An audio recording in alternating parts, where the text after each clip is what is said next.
Bienvenue dans cette édition, la consolidation de l'unité nationale pendant et après le second tour de l'élection présidentielle. Au cœur des préoccupations des quatre coordinations régionales, les sages se sont entretenus hier à Conakry avec les candidats en lice pour le fauteuil présidentiel. El Hadj Selou Dalein Diallo de l'UFDG, le professeur Alpha Condé du RPG ont été invités à s'impliquer dans la sensibilisation de leurs militants pour le bon déroulement du scrutin présidentiel. Le point avec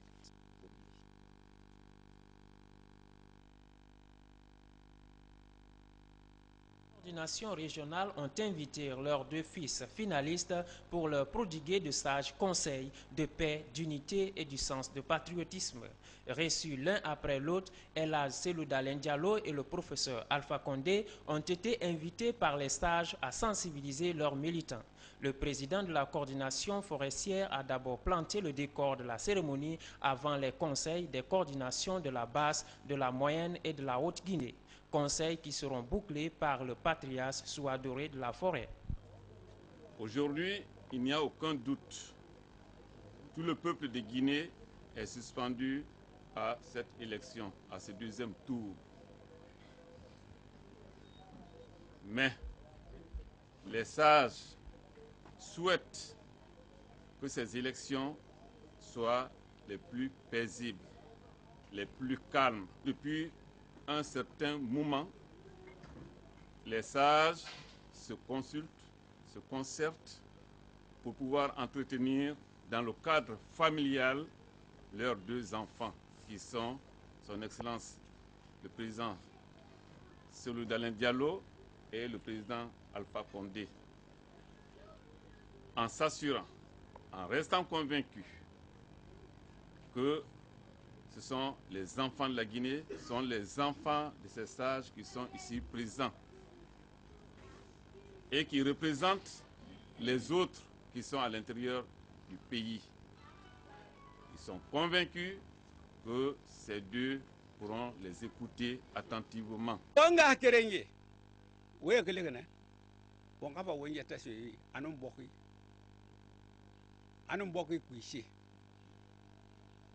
Egania wombana de na hanga sabiki biringa masengi ti akame ki basono wombiringa kimbele hayi fi khabara ala ragiri kana wallahi ala na ragiri kana karba manakine. Nous avons demandé à ce que ces deux leaders soient là, qu'on leur dise de vive voix que nous comptons sur eux pour qu'il y ait la paix en Guinée. Ils sont chacun avec des alliés compétents, des alliés absolument capables, des alliés dont le programme donne satisfaction à tout le monde. Kaida jabana dena, kaida jabana chena musula, ambe alamadia, angoto election nima. Élection ye ay alahu taala le bolo mansaya ala kelen pele bolo ida ñini kumbela ida ñini nya sugu bema mais la digne to même ma wole keto. C'est sur eux que nous comptons pour la bonne marche de la Guinée, pour l'unité de la Guinée, pour la réussite de la Guinée. Après ces conseils de famille, les deux fils bien-aimés sont à tour de rôle sortis de leur réserve. C'est d'abord le président de l'UFDG qui intervient en ces termes. Je voudrais tout d'abord vous remercier et même vous féliciter pour avoir pris cette excellente initiative d'apporter votre contribution à l'apaisement et à la sauvegarde de la paix sociale et de l'unité de notre nation. Je pense que vous êtes dans votre rôle là. Si les coordinations s'impliquent dans la politique, elles pourraient mal assumer le rôle qui est le leur, constituer un recours pour préserver la paix. Tous les candidats sont vos enfants. Vous êtes les sages, le dernier recours. Et on se réjouit de l'existence de ces coordinations qui ont apporté tantôt des contributions remarquables à l'apaisement et à la consolidation de la paix. Je pense que vous devez être à l'écart de la politique. Vous ne devez pas prendre position pour un candidat, fût-il le ressortissant de la région qui est la vôtre. Parce que nous, les candidats, nous sommes les candidats de toute la Guinée. Chacun d'entre nous a inscrit dans son parti comme objectif de défendre les principes de la République. L'unité de la nation, la laïcité, la liberté des citoyens, l'égalité des citoyens. Et chacun s'est fixé aussi comme objectif, s'il est élu, de renforcer la paix sociale et l'unité nationale. Ensuite, c'est le tour du président du RPG d'indiquer. Personne ne viendra de Paris, d'Amérique ou de Chine pour faire la Guinée. Que seuls les Guinéens peuvent faire la Guinée. Pour cela, il faut que nous nous pardonnons de ce qui s'est passé avant-hier et que nous nous pardonnons ce qui s'est passé hier, afin que nos enfants et nos petits-enfants connaissent un meilleur sort que nous. Voilà ce que j'ai dit dans toute la Guinée. Au premier tour, personne n'a vu le RPG casser même un œuf. Personne. Moi, je respecte la loi. Si nous voulons que le pays aille de l'avant, il faut respecter la loi. Donc, s'il y a une loi, tout le monde doit respecter la loi. Nous avons dit que la CENI est indépendante, que nous la respectons. Et on a dit que la CENI doit être présidée par des membres de la société civile. Il n'y avait que 2 à la CENI, Ben, que Dieu son nom, et Lucini. La CENI se réunit, 18 personnes sur 22 votent pour un président, qui est un syndicaliste. C'est ce que nous avons vu. Moi, je n'ai rien dit.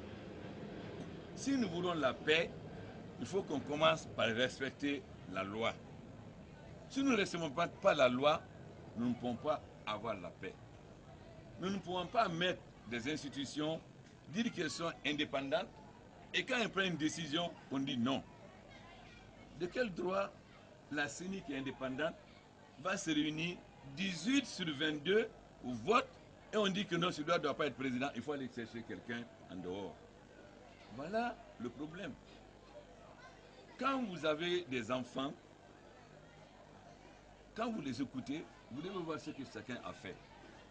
Moi, je suis toujours derrière les sages. Mais si vous voulez que la Guinée et la paix aillent de l'avant, il faut qu'on respecte la loi. Au cours de cet entretien des 4 coordinations régionales avec les 2 finalistes, il a été conseillé le respect de l'autre et des lois de la République pour un lendemain meilleur.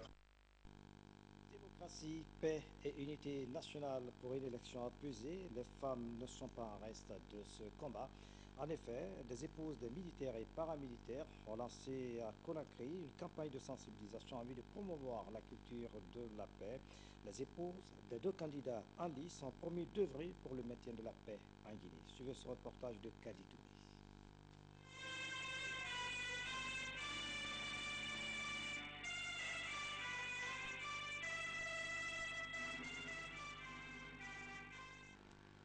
Ce hymne national représente pour ces femmes le symbole de la paix dans notre pays. Paix, paix, rien que la paix, un slogan qui doit retentir dans les cœurs des Guinéens, surtout en cette période où le pays traverse une situation de crise.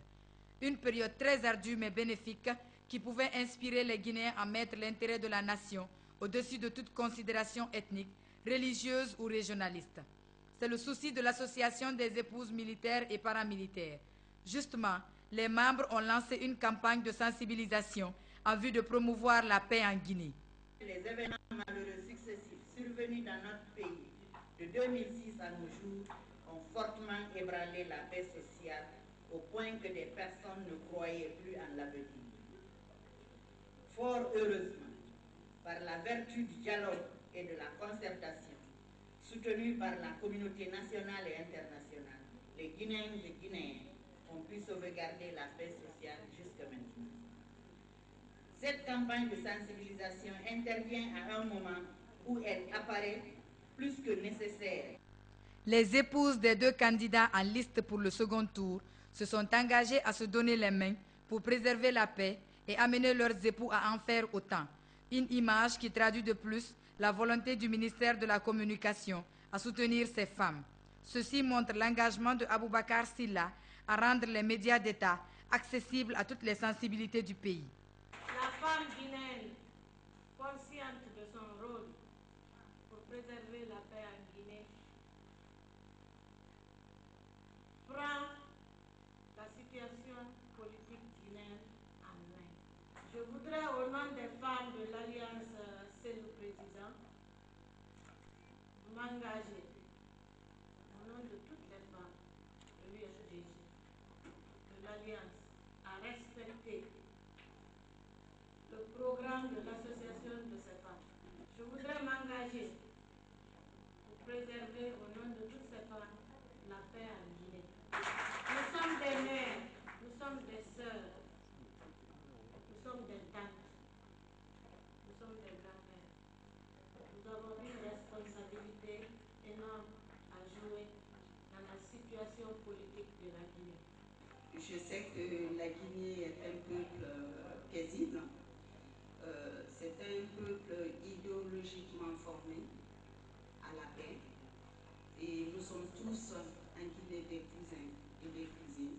Nous avons fait des mariages interethniques. Donc moi, je suis très rassurée quant à la paix en Guinée.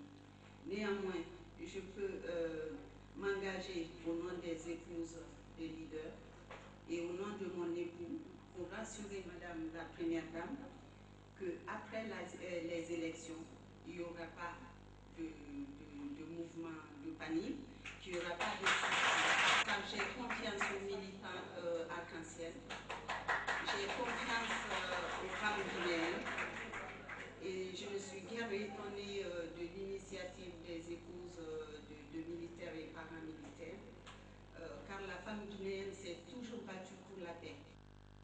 Rendu possible grâce à l'impulsion du ministère de la Communication, de la Solidarité nationale et de la promotion féminine, la cérémonie a été aussi marquée par la remise de satisfecit à l'ambassadeur du Sénégal en Guinée pour les efforts qu'elle fournit pour la promotion de la paix dans notre pays. Le fait qu'on ait réussi de rassembler, de réunir autour de la table les deux épouses des deux leaders, ça nous réconforte. Ça nous donne la certitude qu'en Guinée, les femmes, quand elles veulent, elles peuvent. La cérémonie a pris fin par un cocktail offert par le département en charge de la communication, parrain de l'événement. Traiter des sujets sensibles en période électorale, la question vient de regrouper dans la préfecture de Kindia les journalistes des médias publics et privés. Objectif, donner des directives allant dans le sens de la promotion de la paix en Guinée. C'est une initiative du ministère de la Communication en collaboration avec la décentralisation et le PNUD. Le point avec Angélique Longo. La formation des médias publics et privés au traitement d'informations sensibles est le thème choisi pour amener les journalistes à jouer un rôle prépondérant dans l'exercice de leur métier. Durant 3 jours, les formateurs, avec la méthode participative et débat à l'appui, ont attiré l'attention des journalistes sur le rôle des médias publics et privés dans l'éthique et la déontologie du métier. Pour les formateurs, l'objectif est atteint vu la qualité de la participation et l'intérêt absolu que les journalistes ont porté à ces travaux. L'objectif en fait de cet atelier, c'est de réarmer les professionnels de la communication, les outiller pour mieux travailler sur le terrain, pour posséder les notions comme droits humains, culture de la paix, le respect de l'éthique et de la déontologie,